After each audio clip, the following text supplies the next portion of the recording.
All right, class is back. No whiteboard, but I'm just going to give you some free game 101.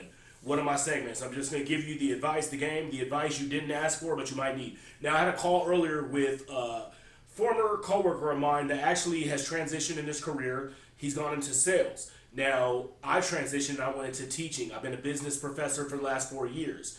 And you can say I've kind of become like a mentor or like kind of a coach, done some consulting. I've done other things, right? I've even created this type of content.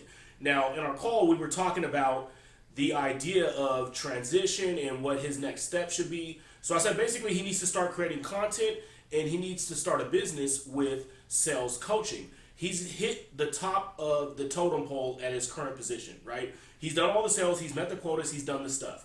Now his big pushback is, I don't know if I'm ready to make content. I don't know if I'm ready to take on people as a coach when I'm still working my 9 to 5. I don't know if I'm ready for that. He had all these excuses. And my biggest thing is, a lot of the time, people will tell you, stay in your lane. Do one thing, right? Just be the sales guy. Just be the professor. But here's the big issue I have. And I saw this on a podcast a couple years back. Lanes were created. Now, one of the biggest things we noticed during the pandemic, a lot of rappers, singers, musicians, they couldn't do shows. So they started streaming, they started doing more content about their lifestyle. They found ways to pivot and make additional income, and also, besides the income, make an impact, right? Make an influence. So the big thing is, it's not about just doing your one thing. What can you build around that? A lot of the time, that's where you strike gold. So my conversation with him was like, hey, you need to start making the content now, and then you can get to the business and the consulting, the consultation like 6 months to a year down the line.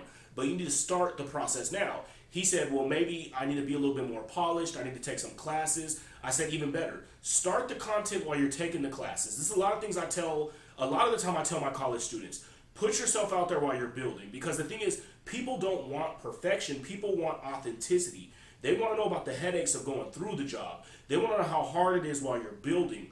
The fun part for most people in their mind is you just show up and you're successful and you get the following. But a lot of the time, the following starts while you're building. So one of the biggest things I would say is don't just stay in your lane. Build around your lane, dabble in other areas, see how big of an impact you can make or how big of an influence. See how many people out there are connecting with you, or you might be their mentor without even knowing it. You're leaving this digital trail where they might be able to follow and they may be able to get like a better understanding of life.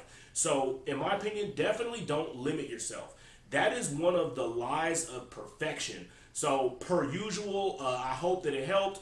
I'm wishing my boy a lot of success. I told him that his game plan should be create one video and one short a week and build his website for when he's ready to start coaching. So as he's building up the digital legacy, he'll be able to funnel that into the coaching at some point when people start saying, hey, you seem like the guy I want to take advice from. You seem like you've been through the fire. I've seen you grow. So I'm hoping that it's a helpful tool.